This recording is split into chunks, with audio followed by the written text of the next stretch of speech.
7월 16일 아침 묵상 시간입니다. 오늘도 하나님 말씀을 살펴보면서 우리가 의지할 분이 누구이신지를 떠올리며 또 오직 하나님만을 의지하며 살아가는 하루가 되시기를 소망합니다. 우리 오늘 통독 범위는 에스겔 16장에서 17장 말씀입니다. 본 영상에서는 17장 1절에서 10절까지의 말씀을 읽고 17장 전체를 좀 살펴보면서 한번 이야기를 나눠보도록 하겠습니다. 우리 가능하신 분들은 우리 함께 말씀을 읽어보도록 하겠습니다. 주님께서 나에게 말씀하셨다. 사람아, 너는 이스라엘 족속에게 수수께끼를 내고 비유를 들어 말하여라. 너는 그들에게 말하여라. 나 주 하나님이 말한다. 큰 독수리 한 마리가 레바논으로 갔다. 큰 날개, 긴 깃, 알록달록한 깃털을 가진 그 독수리는 백향목 끝에 돋은 순을 땄다. 독수리는 그 연한 햇순을 잘라서 상인들의 땅으로 물고 가서 상인들의 성읍에 놓아두었다. 그리고 그 땅에서 난 씨앗을 가져다가 옥토에 심었다. 시냇가에다가 버드나무를 심듯 물이 많은 시냇가에 그 씨앗을 심었다. 그 씨앗은 싹이 나고 낮게 퍼지며 자라서 무성한 포도나무가 되었다. 그 가지들은 독수리에게로 뻗어 올라갔고 그 뿌리는 땅에 박고 있었다. 그 씨가 포도나무가 되어 가지를 내뻗고 덩굴 손을 뻗쳤다. 다른 큰 독수리 한 마리가 나타났다. 날개가 크고 깃이 많은 독수리다. 그런데 보아라, 이 포도나무가 뿌리를 그 독수리에게로 뻗고 그 가지도 그 독수리에게로 뻗는 것이 아닌가. 이 포도나무는 새로 나타난 그 독수리를 보고 옥토에서 멀리 떨어진 곳에 물을 대달라고 하였다. 그 포도나무를 옥토 곧 물이 많은 곳에 심은 것은 가지를 뻗고 열매를 맺어서 아름다운 포도나무가 되도록 한 것인데 이 모양이 되고 말았다. 그러므로 너는 그들에게 전하여라. 나 주 하나님이 말한다. 그 포도나무가 무성해질 수 있겠느냐? 그 뿌리가 뽑히지 않겠느냐? 그 열매가 떨어지거나 그 새싹이 말라 죽지 않겠느냐? 그 뿌리를 뽑아버리는 데는 큰 힘이나 많은 군대를 동원하지 않아도 될 것이다. 그러므로 그것을 심어 놓았지만 무성해질 수가 있겠느냐? 동쪽 열풍이 불어오면 곧 마르지 않겠느냐? 자라던 그 밭에서 말라버리지 않겠느냐? 아멘. 오늘 우리가 읽은 에스겔 17장 말씀은 비유의 말씀입니다. 그 비유와 비유의 해석이 전체 나오고 있는데요. 하나님께서 이스라엘에게 2절 말씀을 통해 말씀하시죠. 수수께끼를 내고 비유를 들어 말하여라. 수수께끼는 무엇입니까? 진실을 숨기기 위함인 것이죠. 비유는 무엇입니까? 그 반대죠. 진실을 드러내는, 묘사하는 어떤 그런 이야기입니다. 하나님은 이 이스라엘 백성이 이 하나님 말씀에 귀를 기울이고 마음에 새기기를 원하셨기 때문에 계속해서 상기할 수 있는, 그러니까 저 말이 무슨 말이지? 저 뜻이 무슨 뜻이지? 라는 것들을 계속해서 생각할 수 있도록 수수께끼 혹은 이 비유라는 이 두 가지 방법을 사용해서 이야기하신 것이 아닐까 싶습니다. 실제로 하나님께서 선지자들을 통해서 무언가 이야기하실 때는 이렇게 비유를 많이 사용하기도 하셨죠. 그럼 이제 그 비유의 의미에 대해서 중간중간 좀 중요한 부분들을 한번 언급하며 살펴보도록 하겠습니다. 이 본문을 보면 두 마리의 독수리가 등장을 합니다. 첫 번째 독수리는 굉장히 강하고 화려하게 표현되어 있는 독수리. 이 독수리는 바벨론 왕 느부갓네살을 표현하는 것이라고 이제 해석이 됩니다. 그는 레바논의 백향목, 즉 이제 유다 왕국의 어린 가지를 꺾어서 자기의 땅 바벨론으로 옮깁니다. 이제 여기서 이제 어린 가지가 누굴까? 여호야긴 왕을 이제 이야기하는 것인데 왜 어린 가지일까요? 즉위한 지가 3달밖에 되지 않은 아주 짧은 그 기간 동안 왕을 했던 왕이었기 때문입니다. 자, 그 후에 바벨론 왕은 이 여호야긴의 삼촌인 시드기야를 또 왕으로 세우죠. 이 시드기야는 누구냐? 수양버들 같은 포도나무, 겸손하고 낮은 모습으로 바벨론에게 종속된 왕. 그러니까 이 겸손하고 낮은이라고 얘기하지만 결국에는 바벨론에 굴복한 그런 왕인 것이죠. 하지만 문제는 이 포도나무가 바벨론에 이제 있는 것 같다가 뿌리를 돌려서 어떻게 하느냐? 또 다른 독수리, 이집트를 향해 나아갔다는 것입니다. 이 시드기야는 바벨론과 맺은 이 종속관계의 약속을 깨고 이집트의 도움을 받아서 독립을 하려고 했죠. 그래서 하나님은 이렇게 말씀하십니다. 9절 한번 읽어보도록 하겠습니다. 그러므로 너는 그들에게 전하여라. 나 주 하나님이 말한다. 그 포도나무가 무성해질 수 있겠느냐? 그 뿌리가 뽑히지 않겠느냐? 그 열매가 떨어지거나 그 새싹이 말라 죽지 않겠느냐? 그 뿌리를 뽑아버리는 데는 큰 힘이나 많은 군대를 동원하지 않아도 될 것이다. 자, 포도나무가 자랄까요? 그 대답은 아니요입니다. 스스로를 지키려고 이 시드기야가 이집트를 선택했지만 하나님의 뜻은 그것이 아니었죠.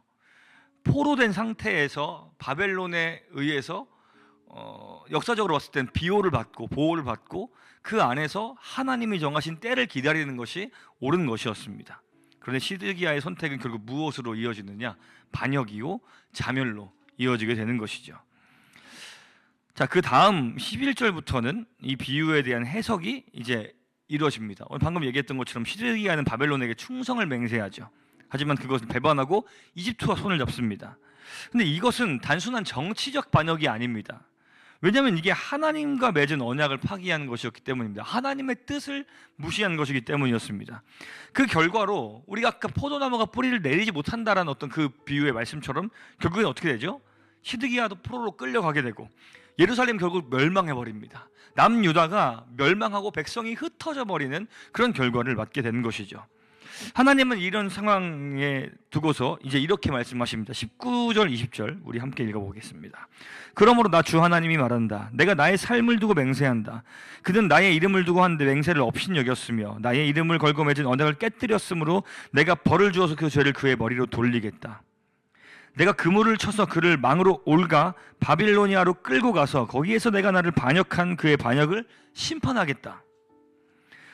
자, 사랑하는 여러분, 이 말씀은 과거의 이야기로 끝나는 것이 아닙니다. 우리가 하나님의 언약을 얼마나 무겁게 여기고 있느냐, 이것은 지금 우리에게도 동일하게 주어지는 질문인 것이죠.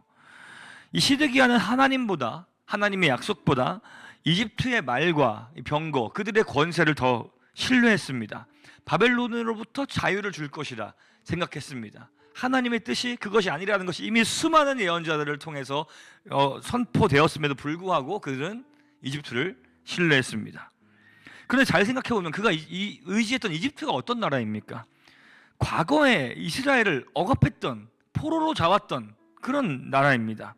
그런데도 그는 구원의 하나님이 아니라 자신들에게 약속하신 그 바를 이루시는 그 언약의 하나님이 아니라 자신들을 괴롭혔던 세상의 모든 권력과 어떤 문화와 어떤 세상의 가치를 대변하는 그 이집트를 하나님보다 더 믿었던 것이죠. 뿌리를 어디에 내리고 있는가? 이스라엘은 명확하게 그 뿌리를 하나님이 아닌 자기 눈앞에 보이는 강대국에 내리고 있었습니다. 그런데 하나님께서는 여기서 그렇게 하나님을 배반한 이 유다, 이 이스라엘 백성들을 향해서 또 놀라운 회복의 말씀들을 선언하십니다. 우리 22절부터 24절까지 말씀을 함께 읽어보겠습니다. 주 하나님이 말한다. 내가 백향목 끝에 돋은 가지를 꺾어다가 심겠다. 내가 그 나무의 맨 꼭대기에 돋은 어린 가지들 가운데서 연한 가지를 하나 꺾어다가 내가 직접 높이 우뚝 솟은 산 위에 심겠다. 이스라엘의 높은 산 위에 내가 그 가지를 심어 놓으면 거기에서 가지가 뻗어나오고 열매를 맺으며 아름다운 백향목이 될 것이다. 그때에는 온갖 새들이 그 나무에 깃들이고 온갖 날짐승들이 그 가지 끝에서 보금자리를 만들 것이다. 그때에야 들의 모든 나무가 나 주가 높은 나무는 낮추고 낮은 나무는 높이고 푸른 나무는 시들게 하고 마른 나무는 무성하게 하는 줄을 알게 될 것이다. 나 주가 말하였으니 내가 그대로 이루겠다. 자, 백향목 끝에 돋은 가지를 꺾어다가 심겠다. 나무의 맨 꼭대기에 돋은 어린 가지들 가운데서 연한 가지를 하나 꺾어다가 이런 얘기들이 있습니다. 자, 높은 가지, 이것이 어떤 것을 의미하는 것일까요? 이것은 새로운 왕, 그 다윗의 후손으로 오실 예수 그리스도를 예언하는 말씀입니다. 그분은 낮고 연한 가지로 이 땅에 오셨지만 마침내 모든 민족이 그 연한 가지가 풍성하게 자라나고 그 가운데 그 아래에서 쉬게 될 것입니다. 이것은 성경에 예수님께서도 하나님 나라에 대한 비유를 말씀하시면서도 많이 이야기가 됐죠. 겨자씨가 심기는데 그 겨자씨가 어떻게 되죠? 아주 작은 씨앗이지만 풍성하게, 무성하게 나무가 자라나서 많은 새들이 그곳에 깃들게 될 것이다. 결국에 이스라엘이 그렇게 하나님 말씀을 신뢰하지 않고 떠났음에도 불구하고 하나님의 언약은 계속해서 유효했습니다. 그들을 긍휼히 여기시고 결국에는 그들을 영원히 구원하실 예수 그리스도를 보내시겠다라는 그 말씀을 마지막에 다시 한번 그들에게 허락하신 것이죠. 그럼 시드기야는 결국엔 자기의 소견에 옳은, 자기가 생각할 때 더 합당한, 이게 내가 구원받을 수 있는 방법이야, 이게 내가 지금 상황을 타개할 수 있는 유일한 비책이야 라고 생각하면서 세상을 자신의 해결책으로 삼고 따르다가 결국 멸망했습니다. 우리도 사실 눈앞에 보이는 것들을 많이 의지할 수밖에 없게 됩니다. 세상의 지혜, 권력, 돈, 세상이 우리에게 준 어떤 그런 안정감, 그러나 진정한 생명은, 진정한 구원은 우리 예수 그리스도께만 있는 줄을 믿습니다. 그러므로 우리의 뿌리를 하나님께 두고 우리의 삶을 하나님께 깃들이고 예수께 깃들이며 살아갈 때에 우린 열매를 맺게 될 줄로 믿습니다.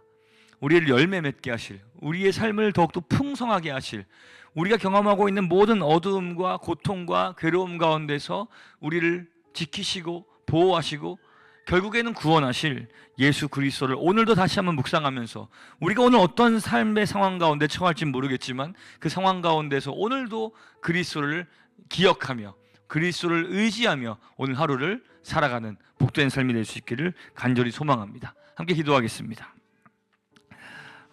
살아계신 하나님 아버지, 우리가 시드기야처럼 하나님께서 말씀하신 바, 그 뜻하신 바를 들었음에도 불구하고 하나님 말씀에 순종하며 살아가는 것이 우리의 삶을 지키는 유일한 길임을 들었음에도 불구하고 세상이 우리에게 이야기하는 그 달콤한 속삭임에 속아서 하나님이 아닌 세상을 의지하는 미련한 선택을 하지 않도록 우리를 붙들어 주옵소서. 예수 그리스도 안에 붙어있는 가지가 되게 하여 주시옵소서. 세상의 뿌리를 두지 않고 하나님의 약속에, 그 약속의 성취이신 예수 그리스도께 뿌리를 내리는 삶이 되게 하여 주옵소서. 그 주님 안에서 열매를 맺고 진리 안에서 평안을 누리며 살아가는 그 약속 가운데서 소망을 우리 마음속에 품고 살아가는 우리 삶이 될 수 있도록 인도하여 주시옵소서. 감사드리며 살아계신 예수 그리스도의 이름으로 기도합니다. 아멘.